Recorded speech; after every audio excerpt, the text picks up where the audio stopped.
শহরের এক গলির শেষে পুরনো এক তিনতলা বাড়ি, চুপচাপ পাড়া।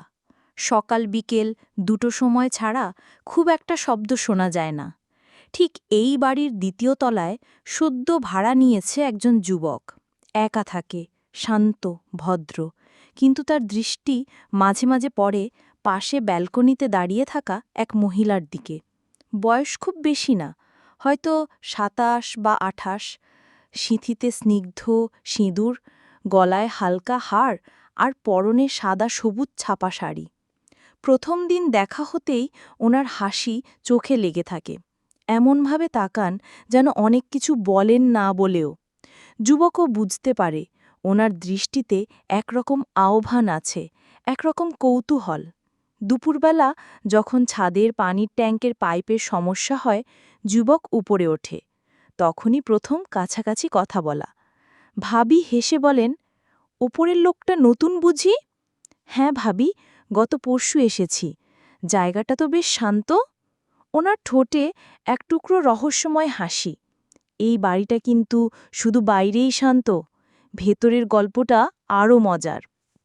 এই কথার পর যুবক বুঝে যায় এই সম্পর্কটা শুধু বাড়ির মালিক ভাড়াটিয়া থাকবে না। পরের দিন থেকে বিকেল হলেই যখন পাড়া একটু নিস্তব্ধ হয়, ভাবি ব্যালকনিতে দাঁড়ান, এক কাপ চা হাতে। যুবক নিচ থেকে তাকিয়ে থাকলে ওনার ঠোঁটের কোণায় হালকা হাসি খেলে যায়। একদিন দরজায় টোকা পড়ে।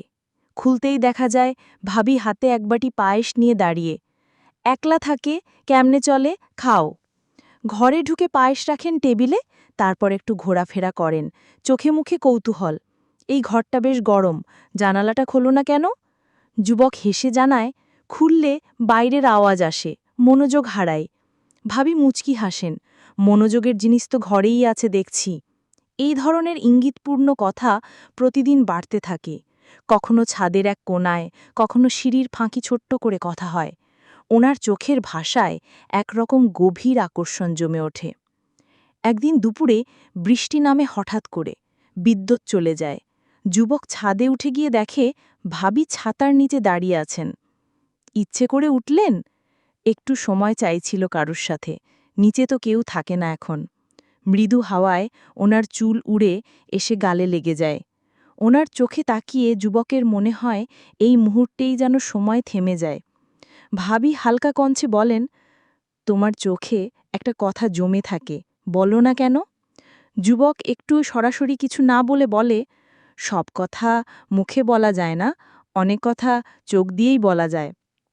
ভাবি এক ধাপ কাছে এসে দাঁড়ান, তাহলে শিখিয়ে দাও কিভাবে বোঝা যায় সে চোখের ভাষা। বৃষ্টির দিনটার পর পাড়াটা আবার আগের মতোই শান্ত, কিন্তু দুজন মানুষের ভিতরে এক অদৃশ্য আলোড়ন শুরু হয়েছে। যুবক আজকাল বিকেল হলেই ব্যালকনিতে দাঁড়িয়ে থাকে, চুপচাপ। তার চেয়ে একতলা উপরে সেই চেনা ব্যালকনিতে ভাবির উপস্থিতি যেন নিয়মে পরিণত হয়েছে। মাঝে মাঝে একফোঁটা হাসি, মাঝে মাঝে কাঁচের জানালার ফাঁক দিয়ে চোখ রাখা।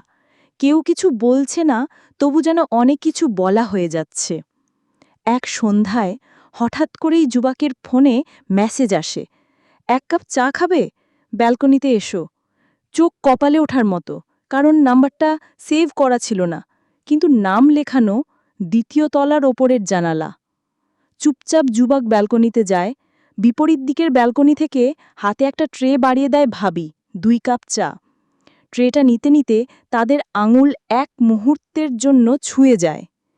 সেই মুহূর্তেই দুজনের চোখে ধরা পড়ে একরকম কাঁপন। অস্বীকার করার উপায় নেই, দুজনেই অনুভব করছে। চা খেতে খেতে ভাবি নিচের দিকে তাকিয়ে বলে ওঠেন, তুমি কি জানো, প্রতিদিন আমার স্বামী ফোন করে, অথচ একদিনও জিজ্ঞেস করে না আমি কেমন আছি। কে জানে কেউ আর জানতে চায়ও কি না। যুবক বলে না কিছুই, শুধু শুনে যায়। ভাবি আবার বলে, তবে তুমি ঠিক সময় চেয়ে দেখো, কখনো হয়তো কেউ না থেকেও থেকেছে, বুঝতে পারো? সেই রাতে যুবক ঘুমোতে পারে না।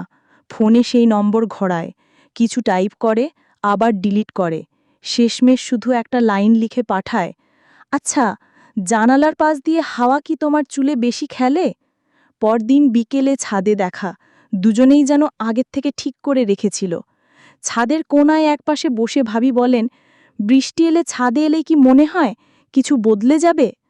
হয়তো কিছু কিছু মুহূর্তের জন্যই তো বদল চাই, সব সময় নয়। ভাবি চুপ করে তাকিয়ে থাকেন, চোখে আবার সে পুরনো আহ্বান, কিন্তু এবার একটু বেশি নরম, একটু বেশি গভীর। যুবক পাশেই বসে একটা হালকা ঝোঁকার শব্দে বলে, এই বাড়িটা তো নাকি বাইরেটা শান্ত, ভেতরের গল্পটা নাকি অন্যরকম। ভাবি হেসে বলেন, তুমি এখনো পুরোটা জানো না, এই গল্পের ভিতরে আরও অনেক অধ্যায় আছে। ছাদে চুপচাপ দাঁড়িয়েছিল ছেলেটা। রাত বাড়ছে, চারদিক নিস্তব্ধ। হঠাৎ দরজার হালকা শব্দ। পেছন তাকিয়ে দেখে ৩ তলার করিডরে সেই চেনা শাড়ি। হালকা গন্ধে বাতাস ভরে উঠছে। ভাবি ধীরে ধীরে এগিয়ে আসে। চোখে ক্লান্তি, কিন্তু ঠোঁটে এক অদ্ভুত রহস্যময় হাসি। এত রাতে ছাদে কি করছ? ঘুম আসছিল না, তাই ভাবলাম একটু হাওয়া খেয়ে আসি। ভাবি একটা চেয়ারে বসে পড়ে, আরেকটা চেয়ার ইশারায় দেখিয়ে দেয়। তুমি না আজকাল একটু বেশি চুপচাপ হয়ে গেছ? নতুন শহর, নতুন মানুষ, মানিয়ে নিতে তো সময় লাগিস বুঝি? ছেলেটা চুপ করে, চোখে এক ধরনের অস্বস্তি আর টানাপোড়ন। ভাবি হঠাৎ তার দিকে ঝুঁকে বলে, সবসময় না নিজেকে এতটা আটকে রাখলে হয় না, কিছু অনুভব করো, সেটা বলাও শিখতে হবে। ওদের চোখে চোখ পড়ে যায়, অনেক কিছু বলে ফেলে সেই নিঃশব্দতা। হাওয়া বইছে, ভাবির খোলা চুল উড়াতে থাকে। ছেলেটার চোখ পড়ে ঘাড়ে পড়ে থাকা চুলে। একটা অচেনা স্পর্শের আকাঙ্ক্ষা যেন মাথা চাড়া দেয়, কিন্তু সে থেমে থাকে।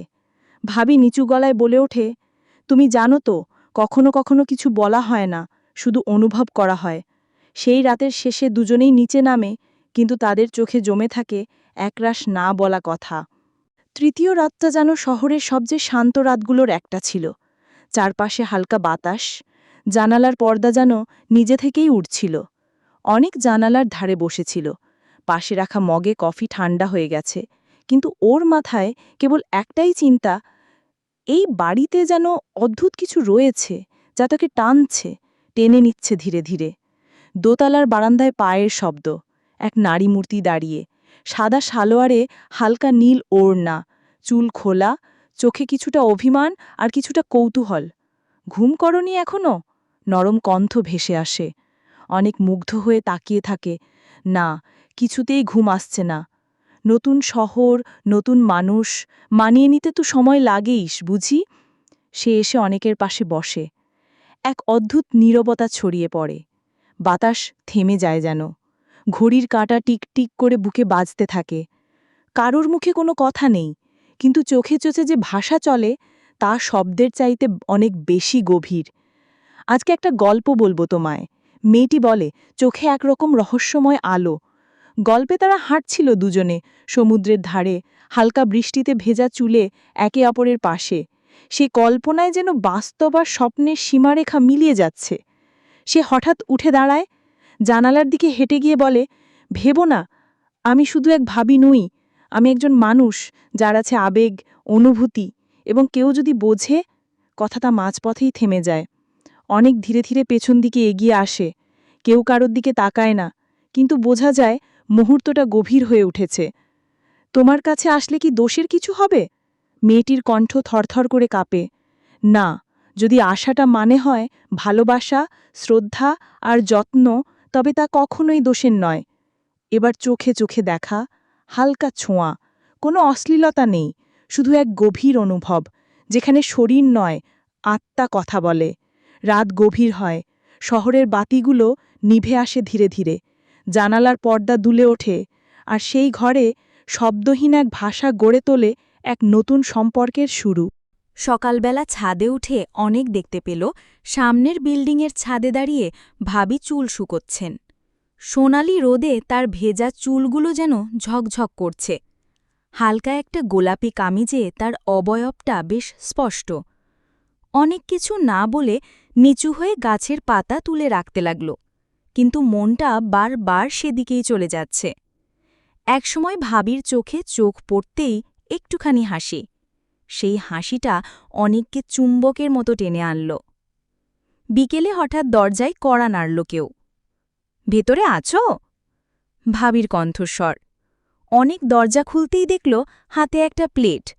গরম গরম সুজি আর পাশে কিছু ফল। তোমার তো কেউ নেই এখানে, খেয়েছ না হয়তো, নিয়ে নাও। অনেক মৃদু হেসে বলল, ভাবি, আপনি ভাবেনও কেমন, আমি এমনিতেও খুব ভালো আছি। তবে আপনাকে দেখে মনটা আরও ভালো হয়ে যায়। ভাবির চোখে এক টুকরো চমক। তুমি খুব চালাক ছেলে অনেক। তারপর ধীরে ধীরে ঘরে ঢুকে পড়লেন। ঘরের পরিবেশটা হঠাৎ কেমন যেন ঘন হয়ে উঠল।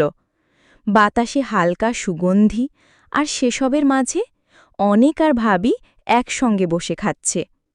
কথায় কথায় চলে এলো ছোটবেলার গল্প, একাকিত্ব, স্বপ্নভঙ্গ। হঠাৎ একটা মুহূর্ত আসে যখন দুজনেই একসঙ্গে চুপ, চোখে চোখ। ভাবি নিচু গলায় বললেন, আমার জীবনে অনেক কিছু মিস করেছি, অনেক কিছু অনুভব, কিছু যত্ন, কিছু আদর। অনেক ধীরে ধীরে তার হাতের উপর হাত রাখে। এখনও দেরি হয়ে যায়নি ভাবি। চোখ দুটো ভিজে উঠেছিল। কিছু না বলেই ভাবি নিজের মাখাটা রাখলেন অনেকের কাঁধে। সেই বিকেলটা ওদের জীবনে একটা মোড় এনে দিল। কিছু অজানা টান, কিছু না বলা কথা, অথচ সব কিছুই যেন বলে দিচ্ছে। 3 দিন কেটে গেছে সেই রাতের পর। বাড়িতে যেন এক অদ্ভুত নীরবতা। ভাবির চলাফেরা অনেকটা গম্ভীর হয়ে গেছে। চোখে মুখে একটা অদ্ভুত অন্যমনস্কতা। অনেক কিছুটা অস্বস্তিতে পড়ে গেছে। বুঝে উঠতে পারছে না কিভাবে আরেকবার ভাবির সামনে স্বাভাবিক হবে। একদিন সন্ধ্যাবেলা হালকা বৃষ্টির মধ্যে বাড়ি ফিরছিল অনেক। জামাকাপড় ভিজে একেবারে লেপ্টে গেছে গায়ে। দরজায় দাঁড়াতেই ভাবি নিজে দরজা খুলে দেয়। চমকে উঠে দেখে, এ কি হাল, ভিজে একেবারে ঠান্ডা লেগে যাবে, ভেতরে আয় তাড়াতাড়ি। অনেক কিছু বলার আগেই ভাবি তাকে হাত ধরে ঘরে টেনে নেয়। তার আচরণে যেন এক অন্যরকম উত্তাপ, একরকম পরিচিত কিন্তু চাপা আবেগ। তাড়াতাড়ি একটা তোয়ালে এনে অনেকের হাতে দিয়ে বলে, ঘর গরম করে রেখেছি, কাপড়টা পাল্টে নে, ঠান্ডা লেগে যাবে, কিচেনে আমি গরম চা করছি। অনেক একটু লজ্জা পায়, কিন্তু ভিতরে ভিতরে একটা চাপা উত্তেজনা কাজ করে। কাপড় পাল্টে যখন সে বারান্দার দিকের ঘরে এসে দাঁড়ায়, দেখে ভাবি ওর জন্য চা রেখে গেছে। পাশে একটা পাতলা শাল, যেন বোঝানো, বসে একটু আয়েশ করো। চায়ের কাপে চুমুক দিতে দিতে সে জানালার বাইরে তাকিয়ে থাকে। বৃষ্টি তখনও টিপটিপ করছে। হঠাৎ অনুভব করে পাশে এসে ভাবি বসেছে। কোনো শব্দ নেই, কেবল একটা দীর্ঘশ্বাস। জানো অনেক, এই বৃষ্টি আমার ভীষণ প্রিয়। ছোটবেলায় এই সময়গুলো আমার সবচেয়ে একা কাটত। এখনও মনে হয় কিছু অনুভব যেন এই সময় বেশি জেগে ওঠে।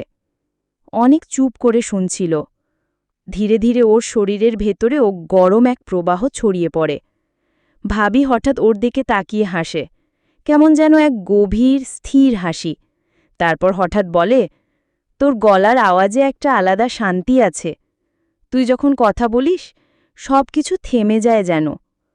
অনেক হঠাৎ অপ্রস্তুত হয়ে পড়ে। কিছু বলার আগেই ভাবি ওর হাতটা নিজের হাতে নিয়ে বলে, তুই ভয় পাচ্ছিস না তো? আমি তোকে খারাপ কিছুতে জড়াতে চাই না। শুধু শুধু এই মুহূর্তটা ধরে রাখতে চাই। মুহূর্তটা ভারী হয়ে ওঠে। কারো মুখে কোনো শব্দ নেই। একটা টেবিল ল্যাম্প জ্বলছে। হালকা আলোয় 2 মুখ একেবারে কাছাকাছি। একটা নীরব সম্মতি, বলা না হলেও অনুভবযোগ্য। বাইরে তখনও টিপটিপ বৃষ্টি, ভিতরে শুধু নিঃশ্বাসের শব্দ আর চাপা হৃৎস্পন্দনের ছন্দ। সন্ধ্যের আলো তখন ঘনিয়ে এসেছে। আকাশে হালকা মেঘের ভাঁজ, চারপাশে যেন এক নরম নিস্তব্ধতা নেমে এসেছে। অনেক ব্যালকনিতে দাঁড়িয়ে 1 কাপ ধোঁয়া ওঠা চা হাতে। পাশের ফ্ল্যাটে আলো জ্বলতেই তার চোখ গেল সেই দিকেই। ভাবি, মানে শ্রাবন্তী ভাবি, আজ যেন একটু বেশিই পরিপাটি। হালকা সিল্কের একটা শাড়ি, কাঁধ থেকে চুল গড়িয়ে পড়ছে। অনেকের বুকের ভেতর যেন কেমন দোলা দিয়ে উঠল। সে জানে সব অনুভব লুকিয়ে রাখতে হয়, কিন্তু আজকের সন্ধ্যাটা অন্যরকম। ভেতর থেকে ভাবির কণ্ঠ শোনা গেল, অনেক, শুনছ? আজ একটু বসো না, বোর লাগছে খুব। অনেক একটু দ্বিধায় পড়ল। তারপর নিজেকে সামলে বলল, আসছি ভাবি। ভিতরে গিয়ে দেখে টেবিলে আগে থেকেই কিছু মুখরোচক নাস্তা আর লালচে আলোয় ভরপুর ঘর। ভাবি যেন আজ কথা বলার জন্য অপেক্ষা করছিল। তুমি জানো, এই ফ্ল্যাটে একা একা থাকতে থাকতে মাঝে মাঝে ভয় করে, বলে হালকা হেসে উঠল ভাবি। অনেক বুঝতে পারছিল কথাগুলোর পেছনে আরও কিছু আছে। ভয় কিসের ভাবি, আমি তো পাশেই আছি, হেসে বলল সে।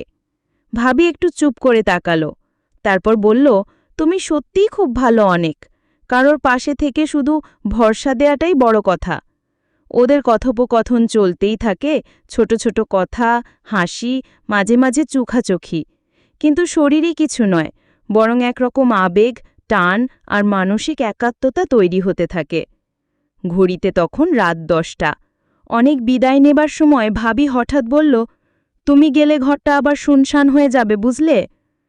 অনেক একটু থেমে হালকা কণ্ঠে বলল, তাহলে যাব না যদি বলো।